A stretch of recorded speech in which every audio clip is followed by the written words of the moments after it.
দিদা, তুমি যা করেছো সবই তো ভুল। এখন একটু শিক্ষা নিয়ে করো ওসল। কে বলতে পারে, তাই ভাঙা তালারও কাজে লাগতে পারে ভাই।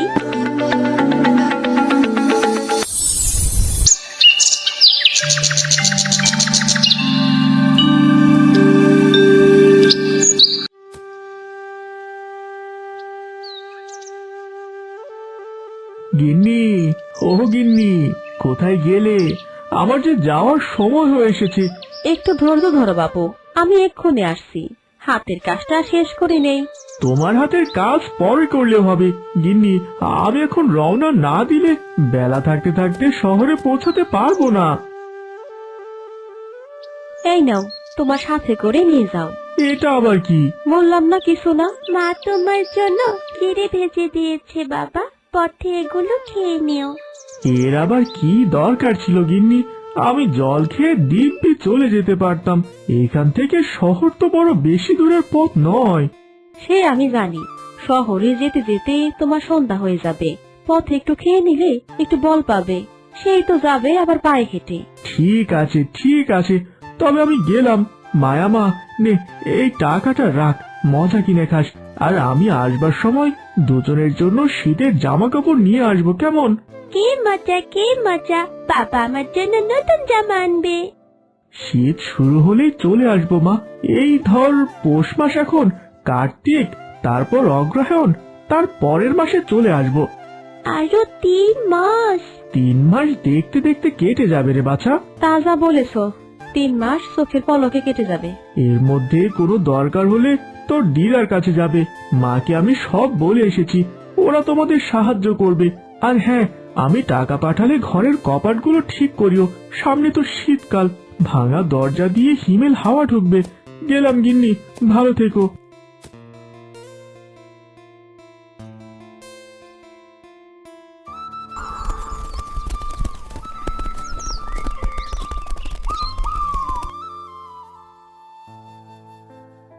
কিরে মায়া, সে কখন থেকে খুঁজে মরছি। কোথায় গিয়েছিলি এই রোদের মধ্যে? পথের ধারে পাট শাক হয়েছিল, তাই কতগুলো নিয়ে এসেছি। বেশ করেছিস, এগুলো দিয়ে রাতের খাবার হয়ে যাবে। তাহলে আরো কতগুলো নিয়ে আসি মা, আরো অনেক দিন খেতে পারবো। হয়েছে, তোমার আর যেতে হবে না। বাড়িতে অনেক কাজ বাকি আছে, আমার সাথে কাজে হাত লাগাতে হবে। ঘরদোর তো সব পরিষ্কার করে ফেলেছি, আর কি করব? ঘরে যে চাল নেই সেই খেয়াল আছে? যাও, একটিবার ওই বাড়ি থেকে ঘুরে আসো। তোমার বাবা বলে গেছেন, চাইলে ওরা হয়তো খানিকটা চাল দেবে। আমি ওই বাড়িতে যাব না মা। না মা, সে আমি পারবো না। দিদা কি নাকি বলে বসে, কে জানে। তুই না গেলে যাবে কে শুনি? এই বয়সে আমাকে গিয়ে চাল এনে তোকে খাওয়াতে হবে? বেশ, আমি যাচ্ছি। তবে কিছু একটা কথা বলে দিলে, এবার আমি ফিরিয়ে দিলে আর কখনো অমুখ হতে পারবো না। তোকে খালি হাতে ফেরাবে না। গিয়ে দেখ না কত আদর করে তোকে। হাজার হোক রক্তের মানুষ তো। কি গো কাকিমা, কি করছো? ও মা, তুই এসেছিস? কটা খাতা সেলাই করছি রে, ঘরে নতুন অতিথি আসছে। হ্যাঁ, সেদিন শুনলাম। তা ছেলে হবে নাকি মেয়ে হবে? শহরের ডাক্তার তো মেয়ের কথা বললো, সে নিয়ে আরেক যন্ত্রণা। তোর দিদা উঠতে বসতে কথা শোনাচ্ছে। ওসব নিয়ে তুমি মনে কষ্ট পেও না, মেয়ে বড় হলে সবার মন জয় করে নিবে। তা দিদা কোথায়? ঘরেই আছে, দাঁড়া ডেকে দিছি। মা, ও মা, এইদিকে আসো তো একটিবার। কি হয়েছে বৌমা, সকালবেলা চেঁচামেচি শুরু করলে কেন? আমি ডাকতে বলেছিলাম দিদা। ও তুই, তা কিসের জন্য হঠাৎ করে আমার বাড়িতে? মা পাঠিয়েছেন, আমাদের চাল শেষ হয়ে গেছে, কষের চাল ধার দিতে। বাবা টাকা পাঠালে ফেরত দিয়ে দেব। আর তোর বাবার টাকা পাঠানো, এরকম আগেও অনেকবার বলে চাল নিয়েছিস, এখনো সেই ধার পরিশোধ করা হয়নি। কি করব বলো, বাবা যে কটা টাকা পাঠায় তা দিয়ে আমাদের চলতে অনেক কষ্ট হয়ে যায়। কখনো যদি বাড়িতে কিছু পাঠাই তবে তোমার ধারগুলো আগে দিতে বলবো। হয়েছে হয়েছে, এখন আর আদিক্ষেতা দেখাতে হবে না। তোর মাকে গিয়ে বল আমিও সব শুকনো কথায় গলবো না। পোড়ামুখী মেয়েকে পাঠিয়েছে আমার মন গলানোর জন্য। এ কি বলছেন মা? তুমি চুপ করো বৌমা। শোন মায়া, বারবার আমি তোদের চাল ডাল দিতে পারবো না, আর এসবের জন্য আমার বাড়িতেও আসবি না। কিন্তু বাবাকে তো তুমি ঠিকই বলেছিলে। সে আমি কত কথাই বলি, সব কথাই কি রাখতে হবে নাকি? তোর বাবারে দিয়া আমার বাবার বাড়িতে একটা চিঠি পাঠিয়েছিলাম, সেজন্য তখন তোদের সাহায্য করব বলেছিলাম। ও এই কথা, বেশ, তাহলে আমি যাই। এমন একটা মিথ্যা কথা না বললেও পারতে।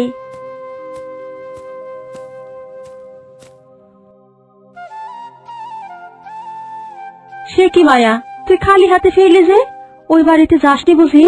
গিয়েছিলাম, কিন্তু দিদা না করে দিল। না করে দিল কেন? তোর বাবা ওনাকে বলে যায়নি?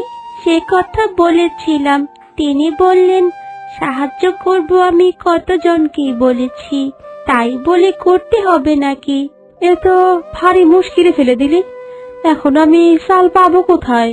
সে নিয়ে তুমি ভেবো না মা, নবান্নর ধান কাটা হয়ে গেলে খেতে অনেক ধান পড়ে থাকবে। আমরা সেগুলো কুড়িয়ে নিলে শীতকালটা আমাদের চলে যাবে। এই তো ভারী বুদ্ধির কথা বলেছিস রে মায়া। তবে তাই হোক, তুই গিয়ে ধান নিয়ে আসবি, আর আমি তা শুকিয়ে গোলায় তুলবো। তা তুই এই নারকেল পেলি কোথায়? আসবার সময় কাকিমাদের বাগানে কুড়িয়ে পেয়েছি। শীতে বাবা বাড়িতে এলে ভাপা পিঠা বানিয়ে খাওয়া যাবে। এই দেখো দেখো, চোরের কাণ্ড দেখো, আমি ঠিক বলেছিলাম, নারকেলটা ওই চুরি করে নিয়ে এসেছে। এখন প্রমাণ পেলে তো? সে কি মা, কি হয়েছে? কি আর হবে, মেয়েকে তো বিশ্ব চোর বানিয়েছো। যেখানে যেটা পায় সেইটাই নিয়ে আসে।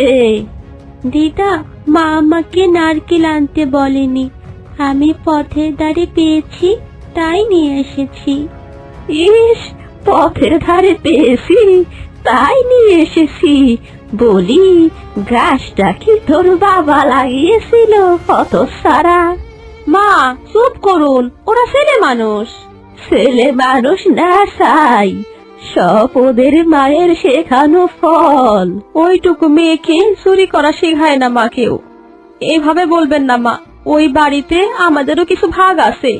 দিয়ে দে মায়া, আমি তোকে নারকেল কিনে এনে পিঠা বানিয়ে খাওয়াবো। না, এটা আমি কষ্ট করে কুড়িয়ে এনেছি, ওদের দেব কেন? সে যাই হোক মায়া, নারকেলটা দিয়ে দে আমায়। চালের জন্য যে মানুষের দুয়ারে দুয়ারে ছেলে মেয়েগুলাকে পাঠিয়ে দেয়, সে নাকি নারকেল কিনবে, শুনলে বৌমা? মা অনেক হয়েছে, এই নাও তোমার নারকেল, এটা নিয়ে বিদায় হও। আমি আর তোমাদের কাছে কোনোদিন কিছু চাইতে যাব না। বেশ, কথাটা মনে থাকে যেন।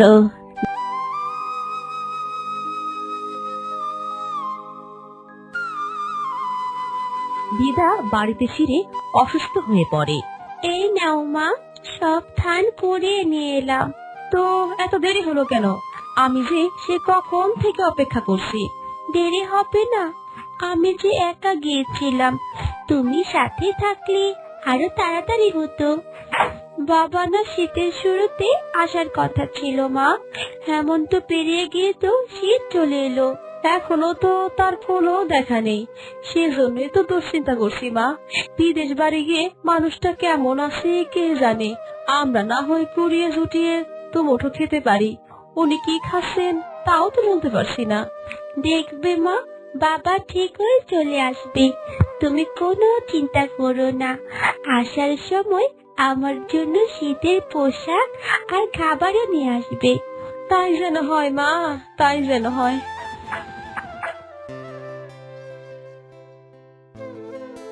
মা, মা, ও মা, বাবা চিঠি পাঠিয়েছে। দেখো দেখো, বাবা চিঠি পাঠিয়েছে, চিঠি পাঠিয়েছে। কই কই, দে তো দেখি। কি হলো মা, বাবা কি লিখেছে? উনি শহরে কাজ করছে আর ভালো আছে। বাবা তাহলে কি চলে আসবে? শীতকালটা তো চলে এসেছে। আসবে তো কয়দিন পর। মা, জানো কি হয়েছে? কি হয়েছে? দিদার নাকি শরীর খারাপ, বিছানা থেকে উঠতে পারছে না, অনেক বড় অসুখ করেছে, সারাতে নাকি অনেক টাকা লাগবে। তাই নাকি? কই, ছোট তো আমাকে কিছু বললো না, এত কিছু ঘটে গেল। আমিও জানতাম না মা, কিন্তু আজ সকালে ওদের বাগানে সুপুরি কুড়োতে গিয়ে শুনি ঘরের ভেতর কান্না করছে। তা শুনে ভেতরে উকি দিয়ে দেখি কাকিমা দিদাকে নিয়ে বসে আছে। তো একবার গিয়ে দেখে আসতে হয়তো, কিন্তু খালি হাতে কেমনে যাই বলতো? অসুস্থ মানুষটাকে তো খালি হাতে দেখতে যাইতে পারি না। মা, তোমার সেদিনের কথা মনে নেই? দিদা কটা চালের জন্য কত কথা শোনালো, তাও তুমি ও বাড়িতে যাবে?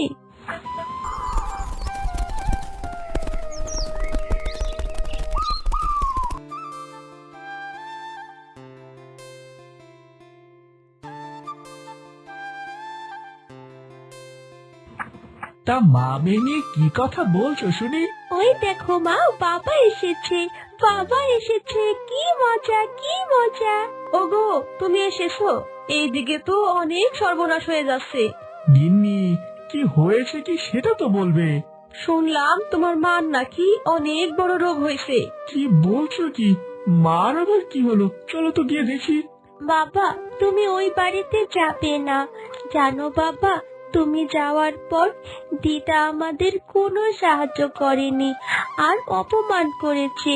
মা, এখন এসব নিয়ে ভাবার সময় না, পরে দেখবনি। এখন চলো তো দেখি তাড়াতাড়ি। বাবা রতন, তুই এসেছিস? হ্যাঁ মা, আমি এসেছি। তোমার শরীরটা এখন কেমন মা? আমার আর কেমন থাকা। ছোট বউ, মাকে ডাক্তার দেখাওনি? দেখিয়েছি ভাইজান। তা ডাক্তার কি বললো? মার কি হয়েছে? ডাক্তার বলেছে মার নাকি অনেক বড় রোগ হয়েছে, চিকিৎসা করতে লাখখানিক টাকা লাগবে আর শহরে নিয়ে যাইতে হইব। আপনি তো জানেন ভাইজান, আমাদের সেই সামর্থ্য নাই। কে বলেছে সমরত নাই? আমি তো আছি। আমি মাকে শহরে নিয়ে ভালো ডাক্তার দেখাবো। যত টাকা লাগে আমি দেব। দরকার হয় আমার বাড়িটুকু বিক্রি করে দেব, তাও মার কিছু হতে দেব না। বাবা রতন, আমারে তুই ক্ষমা করে দিস। আমি তোকে দেওয়া কথা রাখতে পারিনি।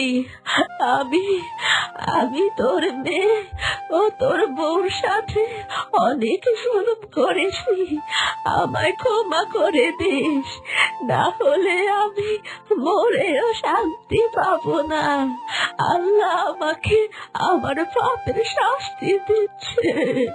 বাবা রতন, বড় বৌমা, মায়া, তোরা আমাকে ক্ষমা করে দিস। মা, আমরা কিছু মনে রাখিনি, আর আপনিও ভেঙে পড়বেন না, আপনার কিছু হবে না।